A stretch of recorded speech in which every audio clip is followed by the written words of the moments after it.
Good morning friends. સ્પર્ધાત્મક પરીક્ષાઓ માટેના અગત્યના કરંટ અફેર્સ જોઈ લઈએ. આજની તારીખ છે 18 ફેબ્રુઆરી. પહેલો ક્વેશ્ચન છે, ગ્રાન્ડ સ્લેમ ટેનિસ પ્રતિયોગિતામાં પ્રથમ પ્રયત્નમાં જ સેમીફાઇનલ સુધી પહોંચનાર વિશ્વના પ્રથમ ખેલાડી કોણ બન્યા છે? અસલાન કારાત્સેવ. તો પ્રથમવાર ગ્રાન્ડ સ્લેમના મુખ્ય ડ્રોમાં જગ્યા બનાવનાર રશિયાના ટેનિસ ખેલાડી અસલાન કારાત્સેવે ઓસ્ટ્રેલિયાઈ ઓપનમાં સેમીફાઇનલમાં પહોંચીને ઇતિહાસ રચી લીધો છે. તેમણે 18 ક્રમના બુલ્ગારિયાના ગ્રિગોર દિમિત્રોવને 2-6, 6-4, 6-1 અને 6-2થી હરાવ્યા. વિશ્વ રેન્કિંગમાં 114મા સ્થાન પર અસલાન કારાત્સેવ પોતાના પ્રથમ પ્રયાસમાં જ ગ્રાન્ડ સ્લેમના સેમીફાઇનલમાં પહોંચનાર પ્રથમ ખેલાડી બની ગયા છે. ઈ-છાવણી પોર્ટલની શરૂઆત કોણે કરી? રાજનાથ સિંહ. તો રક્ષામંત્રી રાજનાથ સિંહે નવી દિલ્હીમાં ઈ-છાવણી પોર્ટલ અને મોબાઈલ એપ લોન્ચ કરી છે. દેશભરમાં 62 છાવણી બોર્ડોના 20 લાખથી વધુ નિવાસીઓને ઓનલાઈન નાગરિક સેવાઓ આપવા માટે પોર્ટલ બનાવવામાં આવ્યું છે. ગાઉ ફાઉન્ડેશન, ભારત ઇલેક્ટ્રોનિક્સ લિમિટેડ અને ડાયરેક્ટરેટ જનરલ ડિફેન્સ એસ્ટેટ્સના દ્વારા સંયુક્ત રૂપથી વિકસિત આ પોર્ટલ નિવાસીઓને પોતાના ઘર બેઠા ઓનલાઈન નાગરિક સેવાનો લાભ ઉઠાવવા એક મંચ પ્રદાન કરે છે. પોર્ટલના માધ્યમથી છાવણી ક્ષેત્રોના નિવાસી બટનના માત્ર એક ક્લિક સાથે પટ્ટાના નવીનીકરણ, જન્મ અને મૃત્યુ પ્રમાણપત્ર માટે આવેદન, પાણી અને sewerage connection, trade licence, mobile toilet locator અને વિભિન્ન પ્રકારના વેરા અને ચૂકવણીના મૂળભૂત સેવાઓનો લાભ ઉઠાવી શકાશે. ઇન્ડિયન સાઇન લેંગ્વેજ ડિક્શનરીનું લોકાર્પણ કોણે કર્યું? થાવરચંદ ગેહલોત. તો કેન્દ્રીય સામાજિક ન્યાય અને અધિકારિતા મંત્રી થાવરચંદ ગેહલોતે વર્ચ્યુઅલી ઇન્ડિયન સાઇન લેંગ્વેજ ડિક્શનરીનું લોકાર્પણ કર્યું, જેમાં 10,000 શબ્દો હશે. આ પહેલાં 6,000 હતા. આ શબ્દકોશ Indian sign language research and training centre દ્વારા તૈયાર કરવામાં આવ્યું છે. આ ડિક્શનરીના ત્રીજા સંસ્કરણમાં દૈનિક ઉપયોગિતાના એકેડેમિક, કાનૂની, પ્રશાસનિક, મેડિકલ, તકનીકી અને કૃષિ વિષયોના શબ્દોનો ઉમેરો કરવામાં આવ્યો છે. સાઇન લેંગ્વેજ ડિક્શનરીનું પ્રથમ સંસ્કરણ જે હતું એ 23 માર્ચ 2018ના રોજ લોન્ચ થયું હતું, જેમાં 3,000 શબ્દો હતા. એના પછી 27 ફેબ્રુઆરી 2019માં બીજું સંસ્કરણ હતું, એમાં 6,000 શબ્દો હતા. હવે 17 ફેબ્રુઆરી 2021ના રોજ જે લોન્ચ થયું છે એમાં 10,000 શબ્દો છે. સાઇન લેંગ્વેજ એક પ્રાકૃતિક ભાષા છે, જે એક રીતે કહીએ તો દ્રશ્ય ભાષા છે. લખી શકાતી નથી, પણ જે લોકો સાંભળી શકતા નથી એમને હાવભાવ અને સંકેતો દ્વારા આ લેંગ્વેજ બોલવામાં આવે છે.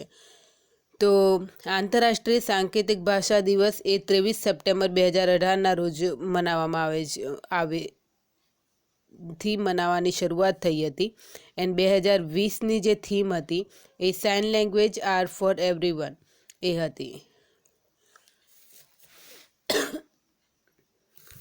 એમેઝોન ઇન્ડિયાએ ક્યાં ઇલેક્ટ્રોનિક ડિવાઇસીસ મેન્યુફેક્ચરિંગ સ્થાપિત કરવાની ઘોષણા કરી છે? ચેન્નાઈ, તમિલનાડુનું ચેન્નાઈ. તો કેન્દ્રીય ઇલેક્ટ્રોનિકી અને સૂચના પ્રૌદ્યોગિકી, સંચાર અને કાનૂની અને ન્યાય મંત્રી રવિશંકર પ્રસાદે એમેઝોનના global senior vice president and કેન્દ્રીય head for India Amit Agarwal સાથે એક આભાસી બેઠક કરી હતી. અને આ બેઠક દરમિયાન ડિજિટલ ક્ષેત્રથી જોડાયેલ ઘણા મુદ્દાઓ પર ચર્ચા થઈ અને એ પછી એમેઝોન ઇન્ડિયાએ ભારતથી ઇલેક્ટ્રોનિક ઉત્પાદનોની મેન્યુફેક્ચરિંગ શરૂ કરવાની ઘોષણા કરી છે. શરૂઆતમાં એમેઝોન ભારતથી એમેઝોન ફાયર ટીવી સ્ટિકનું નિર્માણ શરૂ કરવા જઈ રહી છે. એમેઝોન ચેન્નઈમાં ફોક્સકોનની સહાય company contract manufacturer cloud network ટેકનોલોજીની સાથે પોતાના મેન્યુફેક્ચરિંગ પ્રયાસ શરૂ કરશે અને આ વર્ષના અંતમાં ઉત્પાદન શરૂ કરશે. ભારતને પણ એવું છે કે લોકો બહારથી જે છે કંપનીઓ એ નિવેશ કરે અને ભારત ઇલેક્ટ્રોનિક મેન્યુફેક્ચરિંગ હબ બની જાય, તો ભારત માટે પણ સારું છે. કયા રાજ્યમાં મા યોજના શરૂ કરવામાં આવી? પશ્ચિમ બંગાળ.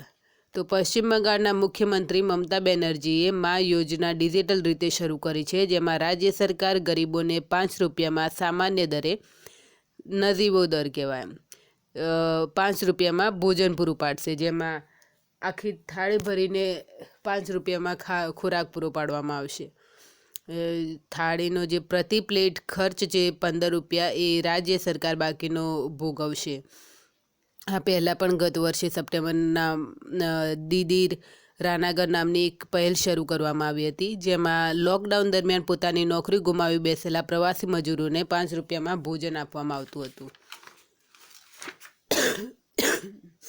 કયા દેશ દ્વારા આયોજિત યુદ્ધાભ્યાસ જીદિર ઉલ હદીસ શરૂ કરવામાં આવ્યો છે? પાકિસ્તાન. તો ભારતની સાથે સીમા પર તણાવ ચાલી રહ્યો છે એ વખતે પાકિસ્તાને ભારતના રાજસ્થાનથી નજીક સીમા પાસે થારના રણમાં જીદર ઉલ હદીસ નામનો એક સૈન્ય યુદ્ધાભ્યાસ શરૂ કર્યો છે. પાકિસ્તાની સેનાની વિંગ ઇન્ટર સર્વિસીસ પબ્લિક રિલેશન્સે આ રણમાં રણકૌશલને સુધારવાની તૈયારીઓ દર્શાવી છે. આ યુદ્ધાભ્યાસ 28 જાન્યુઆરીથી થાર રણમાં ચાલુ છે, જેમાં પાકિસ્તાની સેનાના કરાચી કોર ભાગ લઈ રહ્યા છે. તેમના જણાવ્યા મુજબ આ યુદ્ધાભ્યાસનો ઉદ્દેશ્ય રણ વિસ્તારમાં રક્ષાત્મક તૈયારીઓને પરખવાનો છે. આ યુદ્ધાભ્યાસમાં પાકિસ્તાની સેનાના ટેન્ક અને તોપ ઉપરાંત ઇન્ફેન્ટ્રી યુનિટના જવાન પણ ભાગ લઈ રહ્યા છે. રણની આવી ગરમીમાં પાકિસ્તાન તોપ ફાયરિંગનો પણ અભ્યાસ કરી રહ્યો છે. કોને પુડ્ડુચેરીના ઉપરાજ્યપાલના પદ પરથી હટાવી દેવામાં આવ્યા છે? કિરણ બેદી. તો કિરણ બેદીને 16 ફેબ્રુઆરી 2021ના રોજ પુડ્ડુચેરીના ઉપરાજ્યપાલના પદથી હટાવી દેવામાં આવ્યા છે, જેની જાહેરાત રાષ્ટ્રપતિ રામનાથ કોવિંદે રાષ્ટ્રપતિ ભવનમાં કરી હતી.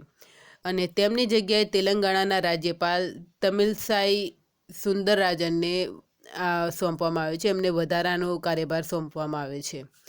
કિરણ બેદીએ 29 મે 2016ના રોજ ઉપરાજ્યપાલ તરીકે નિયુક્ત થયા હતા, અને ત્યારથી તેઓ સત્તાધારી કોંગ્રેસ અને તેમને હટાવવા માટે માંગ કરી રહી છે, કારણ કે કિરણ બેદી ઉપરાજ્યપાલ અને મુખ્યમંત્રી નારાયણસામી વચ્ચે ઘણા મુદ્દાઓ પર અણબનાવ હતો.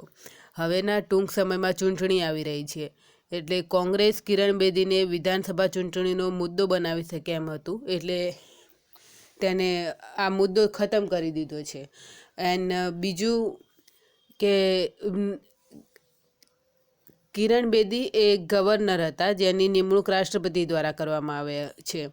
એન્ડ નારાયણસામી એ મુખ્યમંત્રી છે, જેમની પ્રજા દ્વારા ચૂંટાયેલા હતા. તો નારાયણસામીનો એ જ મુદ્દો હતો કે એમની ચૂંટાયેલ સરકારને ગવર્નર કામ કરવા નથી દેતા. જેમ દિલ્હીમાં પણ આપણે જોઈએ છીએ કે